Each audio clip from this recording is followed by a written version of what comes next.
Meus irmãos, a paz do Senhor. Abra comigo sua Bíblia.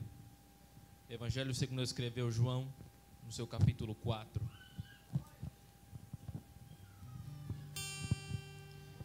Desde já eu quero expressar minha gratidão por mais uma vez sempre retornar a este lugar.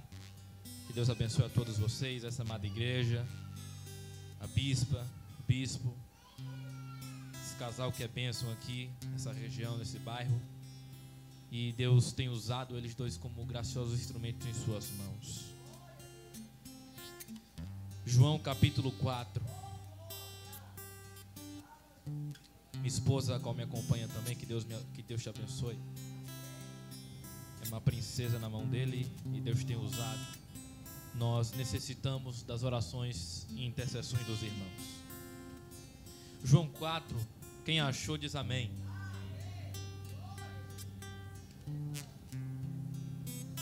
Versículo 19. Disse-lhe a mulher: Senhor, vejo que és profeta. Nossos pais adoraram neste monte, e vós dizeis que é em Jerusalém o lugar onde se deve adorar. Disse-lhe Jesus: mulher, crê-me que a hora vem, e que nem neste monte, nem em Jerusalém adorareis o Pai. Vós adorais o que não sabeis, nós adoramos o que sabemos, porque a salvação vem dos judeus. Porém a hora vem, agora é, em que os verdadeiros adoradores adorarão o Pai em espírito e em verdade. Porque o Pai procura a tais que assim o adorem. Deus é espírito, e importa que os que o adorem em espírito e em verdade. Sente dando glória a Deus. Aleluia. Eu quero pregar nessa tarde sobre João 4. Nem no monte, nem no templo. Essa mensagem mexeu com o meu coração. Essa mensagem mexeu com a minha alma. E quando observamos o final do capítulo 3, entrando para o capítulo 4, Jesus ele está fugindo de um provável conflito que aconteceria se ele permanecesse na Judeia. Por quê? Ele está fugindo porque agora ele sabe que os fariseus entendem, viram, chegaram aos seus ouvidos, que Jesus está ganhando mais discípulos que João Batista. Isso porque é um cumprimento bíblico, um cumprimento messiânico. O próprio João disse: é necessário que eu diminua e que ele cresça. Como Jesus não gosta de conflitos, ele está saindo da Judeia, indo em direção à Galileia. Nessa transição, Jesus percebe que é necessário passar por Samaria. Só que Jesus não percebe que é necessário passar por Samaria por questões geográficas, porque tinha outros atalhos para chegar até a Galileia. Samaria era um dos atalhos, um dos caminhos para passar por lá. Então ele vai para lá, o foco dele é a Galileia, mas ele quer dar uma partida, dar uma parada lá em Samaria, por um propósito espiritual. O ministério de Jesus era movido pelo Espírito Santo. Nada que ele fazia vinha da própria vontade dele, porque ele também tinha seu lado humano. Mas Jesus sempre fazia as coisas, seus trajetos, suas rotas, pelo Espírito Santo de Deus. Ao chegar lá, Jesus, cansado da viagem que fez a pé, alguns quilômetros dali ele chega em Samaria, e ele senta no poço de Jacó. É só ler Gênesis 33 que você vai entender a história do poço. Ele senta no poço já cansado de viagem. A Bíblia diz que é quase a hora sexta, ou seja, já é quase meio-dia. É um sol quente e retado. E sabemos que em Israel a temperatura de dia é muito mais elevada do que em qualquer lugar. Então Jesus está cansado, está com calor, o sol está quente, é meio-dia. Ele senta no poço e ele aguarda a mulher chegar, porque ele sabia a hora que ela ia lá pegar água. Ele pensou, é meio-dia, ela vem pegar água, ou para fazer comida ou para beber. Então eu vou ficar aqui sentado e vou esperar ela chegar. E quando ela chega e esses dois se encontram, concentra-se aqui um dos maiores diálogos do Evangelho segundo João.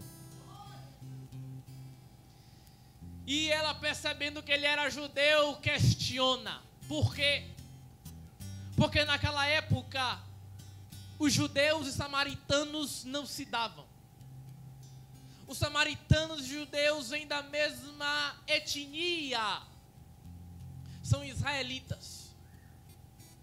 Porém, no passado, no Antigo Testamento, quando o rei Salomão morre, Israel se divide em dois. Em quantos? Em dois. O reino do norte e o reino do sul. E então, esses dois tornam-se inimigos. Jesus faz parte da linhagem judaica, da religião judaica. Ele é judeu.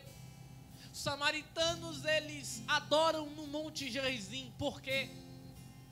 Porque esses dois, infelizmente, não cultuam da mesma forma. Não tinham o mesmo modelo de culto. Os cultos eram diferentes, a liturgia era diferente, tudo era diferente. Esses dois povos não se misturavam. Era como água e óleo, não se misturavam. Entretanto, aqui, Jesus quebra esse preconceito. O preconceito que os samaritanos tinham com os judeus e vice-versa, os judeus com os samaritanos. Pois bem, Jesus aqui, ele quebra esse paradigma. Aqui ele quebra esse preconceito. Por quê? Jesus, ele não é apenas o Cristo que revolucionou o calendário humano. Ele também é o homem que revolucionou a sociedade. Ele quebrou os preconceitos existentes da sua época. Ele quebrou muitos preconceitos da sua época, que continha na sua lei. Por exemplo, mulher naquela época não tinha lugar de fala. Em João 20, quem é que Jesus manda anunciar sobre que ele está vivo? Maria Madalena, a mulher. Em João 4 ele vai começar com a samaritana, ou seja, quebrou mais um preconceito, porque com Jesus não existe isso. Então a mulher questiona, mas tu és judeu? Ela olha para a roupa dele, ela olha para a aparência dele e percebe que ele é judeu. E ela intriga, como pode o senhor judeu me pedir água, eu sendo samaritana? E Jesus aquele já revela a sua divindade. Ele diz, se tu soubesse quem te pede água, tu me pediria água e eu te daria água da vida. E esses dois começam a dialogar.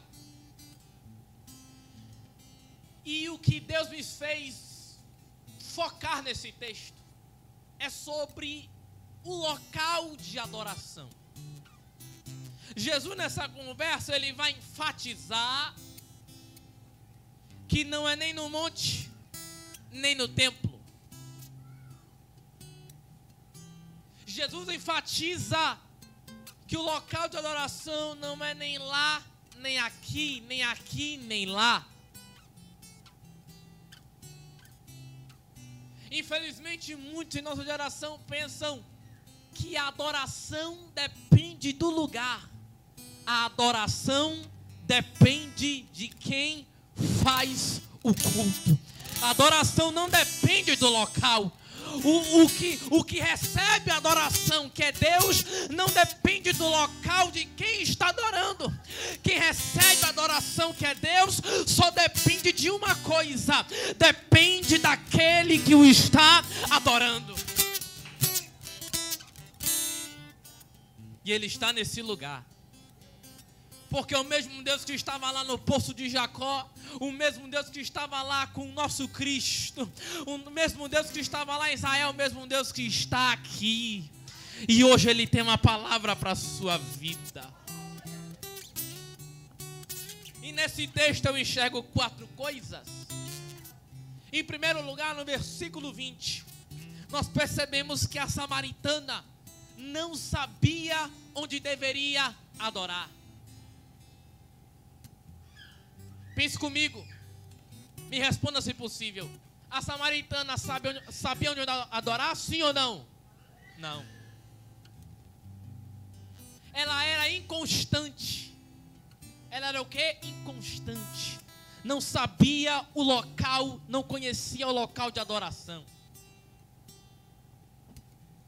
E a primeira coisa que eu aprendo aqui, bispo,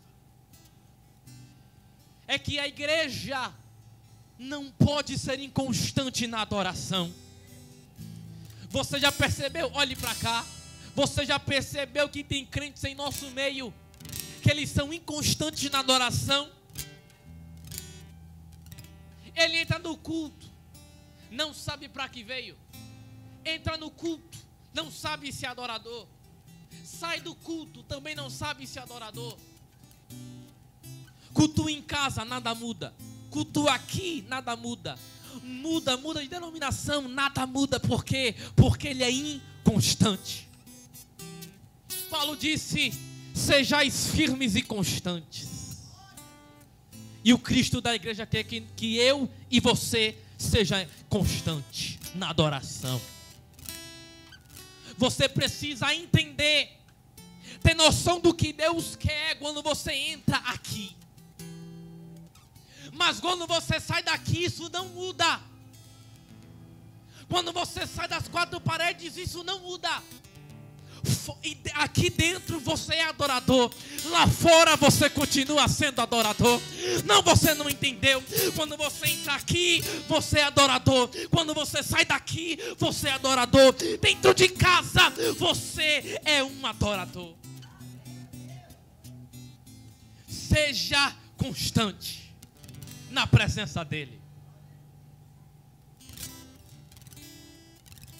Não pense que só pelo fato de estar entre as 4 paredes, você só é adorador aqui. Conhece o crente camaleão? Sai daqui e muda de cor. Sai daqui e muda de rota.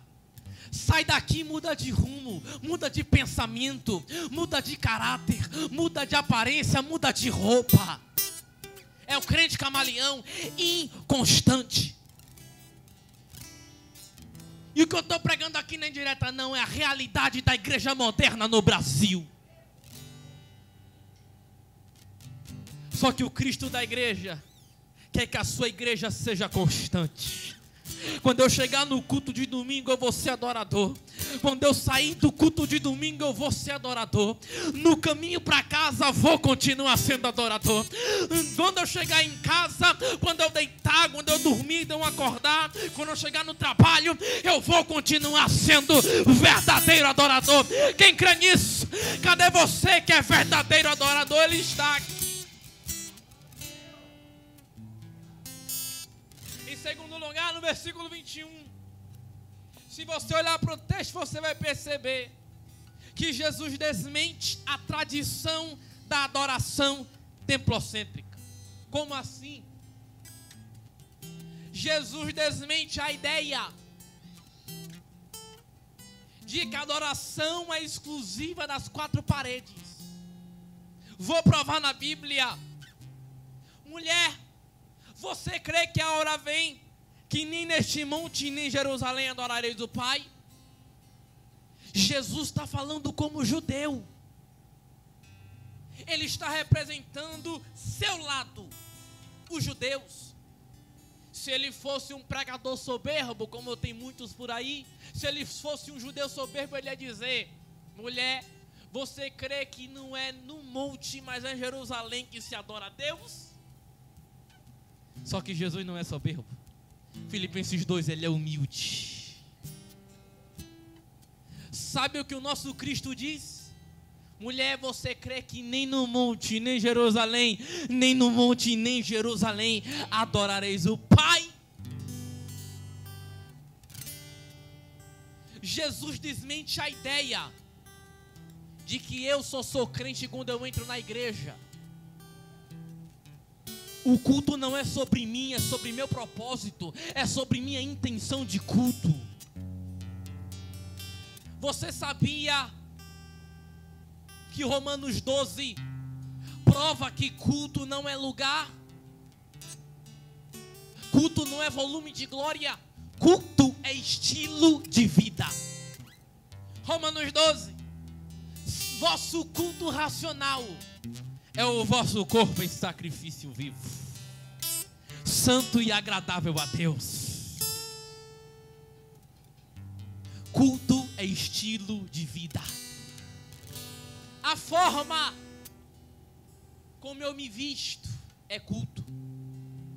A forma como eu trato meus líderes, meus pastores, é culto.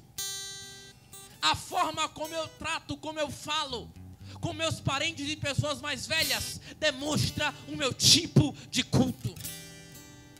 A forma como eu trato Deus, a divindade, representa meu culto. Porque tem gente que pensa que chamar Jesus de você é intimidade. Isso não é intimidade. Os gringos lá pode ser, porque no dicionário deles só tem essa palavra. Mas aqui no Brasil, na nossa cultura, eu nunca vi chamar mais velho de você.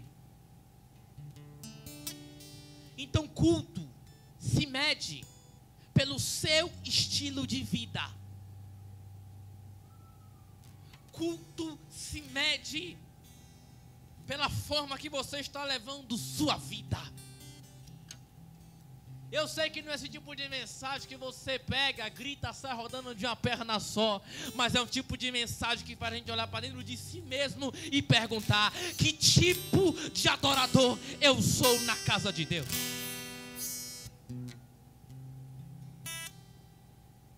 Nós não podemos ser religiosos na adoração. Não podemos ser legalistas na adoração. Ou é ou não é. Nós precisamos ser livres no culto. Já ouviu falar de liberdade no espírito?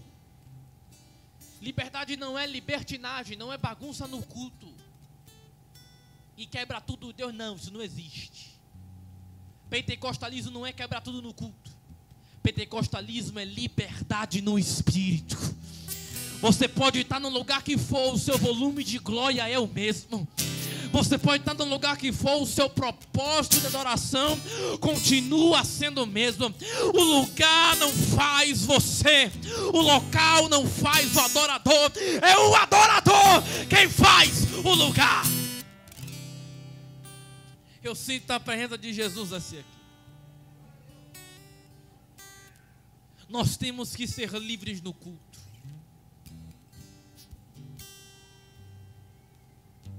Culto não depende do local. Não é nem no monte, nem no templo. Porque alguns pensam, infelizmente, que só porque subiu no monte é adorador. Quando desce de lá, não é a mesma coisa de quando subiu lá. Gente que pensa que quando entrou no templo é adorador só aqui. Crente de banco. Tu quer banco? Vai para a Praça Brandes, irmão. Vai para o Banco do Brasil 24 horas. Porque aqui e fora daqui é lugar de verdadeiro adorador. Em terceiro lugar, nosso Jesus revela que o Pai procura verdadeiros adoradores.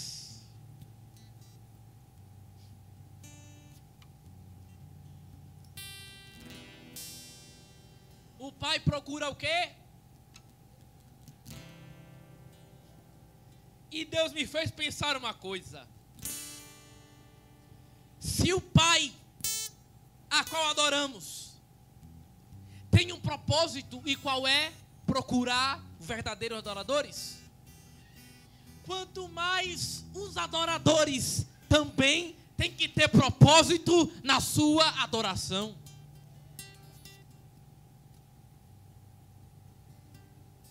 Tem pessoas que oram a Deus como se Ele fosse o Aladim, só para pedir bens materiais. É a lâmpada mágica do Aladim. Só esfregar que o gênio vai sair, vou fazer o pedido, ele vai me dar. Faz campanha 7 dias, 30 dias, no mesmo dia já quer a bênção. Não é assim que a banda toca. Tem que ter propósito.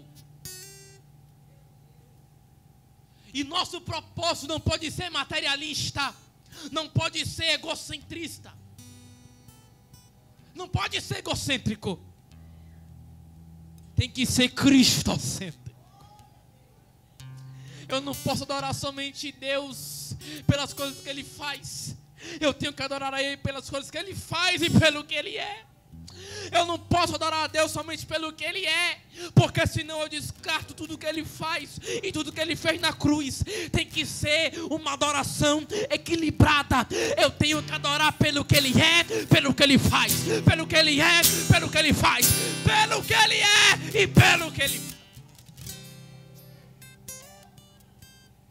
Minha adoração tem que ter propósito, não visado nos homens. Porque tem gente que pensa que nossa adoração tem que ser para os homens. E como está na moda hoje, tem que ser para a mídia.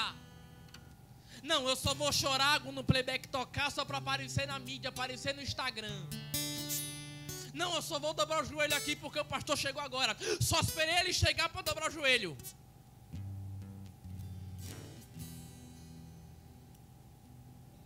Sabe o que o nosso Jesus disse? Quando orares, entra no teu quarto, fecha a porta do quarto, e o teu pai que te vê no secreto vai te recompensar no público. Nunca se esqueça disso. O privado com Deus vale mais do que o público com os homens. Não adore para agradar homens. Não comece a adorar só por causa do playback. Não comece a adorar só por causa dos instrumentos musicais. Não comece a adorar só porque não só tem o porteiro, ninguém chegou. Meu amigo, o culto começa com oração. Quando o porteiro chega, antes que ele chegue, o dono da casa, o dono da igreja já está presente. Tem que adorar por causa dele.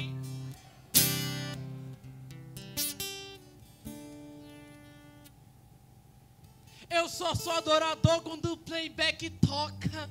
Eu sou só adorador quando a bateria faz barulho. É o crente da corda. Já viu aquele bonequinho? Você dá corda, ele está rodando. Só está rodando quando você dá corda. Diz que é adorador, mas na igreja local não adora como deveria. Vai para o congresso lotado, tá lá pipocando. Crente pipoca. Na igreja local uma derrota, no congresso é pipoca. Tem certas verdades que a igreja moderna precisa ouvir. Tem certas verdades que a igreja brasileira precisa ouvir. Principalmente nós pentecostais. Lembre, sua adoração não depende do lugar. Sua adoração não depende de pessoas. Não depende de bens materiais. Não depende de nada disso. Sua adoração só depende do receptor. E é Jesus Cristo de Nazaré. Nem que tenha só você no lugar, o culto vai ser com você mesmo. Nem que esteja só você e o porteiro, mas vai ser vocês dois. Nem que esteja só os bispos aqui e só um lá, mas o culto vai continuar do mesmo jeito. Tive o prazer de pregar em lugares que muitas das vezes só tinha eu, a liderança e a portaria. Não me arrependo, não tenho desprazer, muito pelo contrário. Eu entendi o que muitos pregadores não entenderam, o que muitos cantores não entenderam. A adoração não depende de multidão.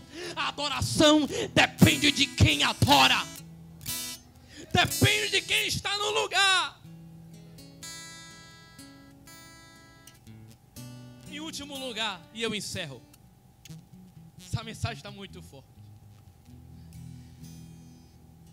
A cegueira espiritual da samaritana não deixou ela entender que o Messias já havia chegado. Vou provar na Bíblia. Jesus disse: Deus é Espírito, e importa que nós adoremos o Espírito em verdade. A samaritana diz: ainda não percebeu. Jesus já tinha dito que ele ia dar água da vida. Ela já tinha assumido: vejo que tu és profeta. Mas até aqui ainda não tinha percebido que ele era o Messias. Cegueira espiritual.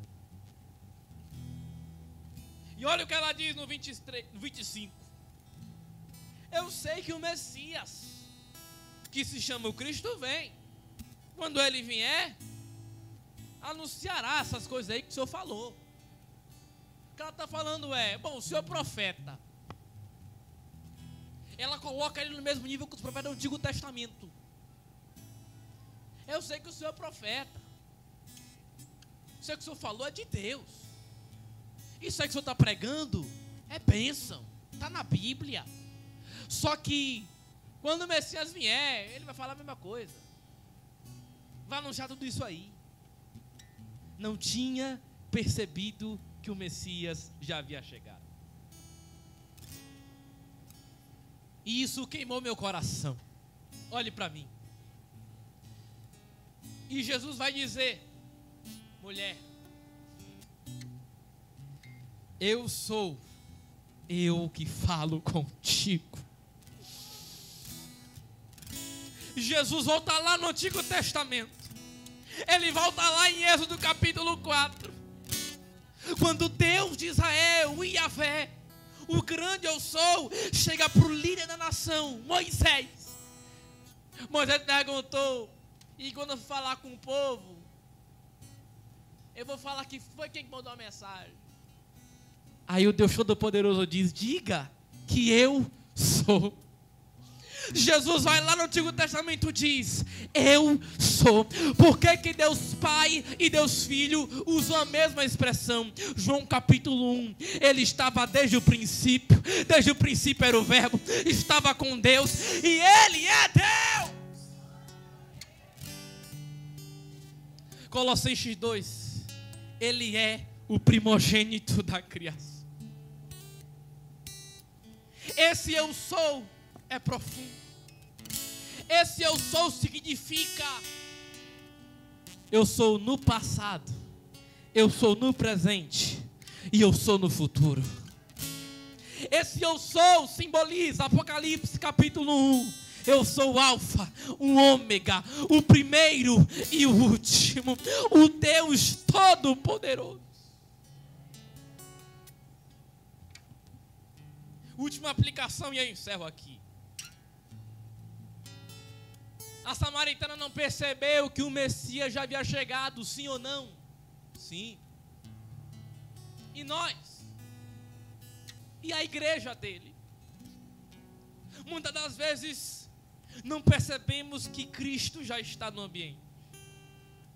Muitas das vezes não percebemos que o Messias já está presente. Muitas das vezes não percebemos que o dono da casa já está presente. Estamos muito distraídos. Não percebemos quem nos abençoa. Não percebemos quem está nos sustentando. Não percebemos que o responsável pelo deitar, pelo acordar, pelo levantar é Jesus de Nazaré. Não percebemos. Não percebemos que às vezes estamos aqui no culto, já tem 1, 2 horas e nada aconteceu. Por quê? Porque às vezes estamos desligados, desconectados. Estamos distraídos com o mundo lá fora. O mundo lá fora está super conectado, está super organizado. E nós, sal da terra e luz do mundo, está virando um sabor insípido, sem sabor. Sacerdócio real está virando a casa do sacerdote Eli. Jesus olhou para Éfeso, Apocalipse 2, e disse: vocês estão percebendo que eu já fui embora? Vocês perderam o primeiro amor. Volta, se arrepende. Não estamos percebendo que Jesus está se ausentando? Olhe para o Antigo Testamento, tudo reflete para a pessoa de Cristo. Isaac olhou para o pai Abraão e disse: papai, a lenha está aqui, o isqueiro está aqui, o altar está aqui, mas o cordeiro não está aqui. Temos que ter noção da presença dele. Nós ouvimos uma pregação como essa, e para muitos, infelizmente, vai sair da mesma forma. Entra no ouvido e sai no outro, não tem mudança. Mas Jesus está dizendo: eu conheço um povo dentro de um povo que conhece a minha palavra, está ouvindo a minha voz, está se levantando, está ficando de joelhos para me ouvir. Ainda que tenhamos o joio, temos o trigo que ainda está de pé. Ainda que tenhamos muitos pregadores que estão se corrompendo, temos aqueles que são ministros, oficiais do reino, que pregam o que o Deus quer. Ainda que nós tenhamos um sacerdócio caído, nós também temos dentro disso um outro sacerdócio que ainda não se corrompeu, que ainda não se vendeu, que ainda não apodreceu. Cadê você, o sacerdócio que não se corrompeu, que não caiu, que está de pé? Cadê você que é verdadeiro adorador? Fique de pé comigo. Oh, glória a Deus. Eu sinto a presença dele nesse lugar. Já fechei a Bíblia. Não é nem no monte, nem no templo, porque Cristo subiu naquele Calvário, morreu por mim e por você, e Ele disse: está consumado. E a Bíblia diz que o véu foi rasgado de alto a baixo. É por causa desse véu rasgado que estamos aqui reunidos. Oh, meus irmãos, vamos orar. Feche seus olhos. Feche seus olhos, vamos orar. Eu vou orar pela sua vida, vou orar pela sua família.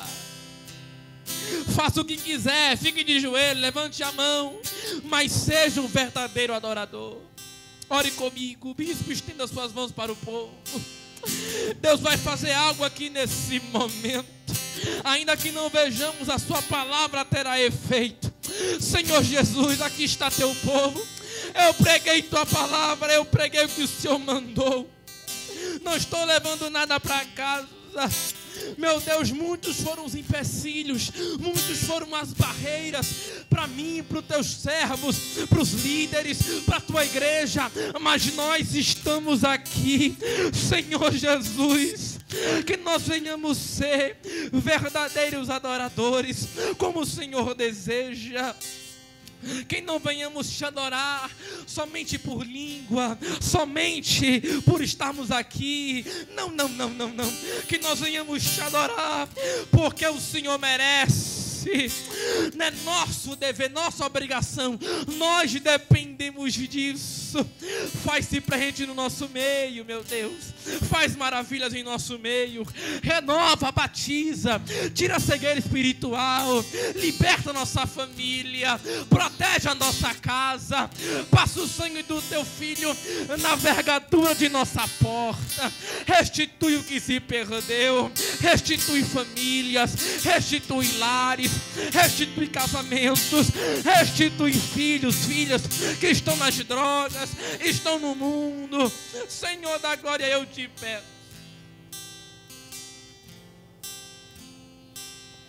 Senhor, nos renova.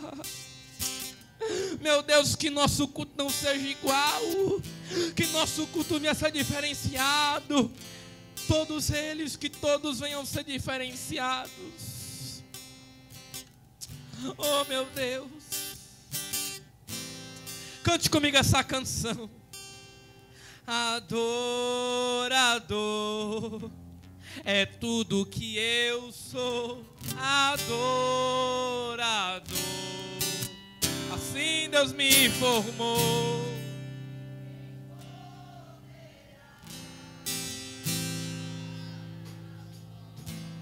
De um coração. Se eu subir ao céu, eu sei que lá está. Se eu mergulhar no mais profundo mar, adore a Ele nessa tarde, seja grato a Ele.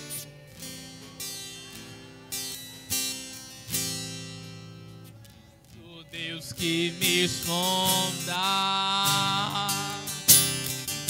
Tu és o Deus. Trabalhou na queria ser. Oh, glória a Deus. Deus está usando a liderança para fazer coisas grandes, para fazer coisas novas, para fazer coisas extraordinárias. Oh, glória a Deus.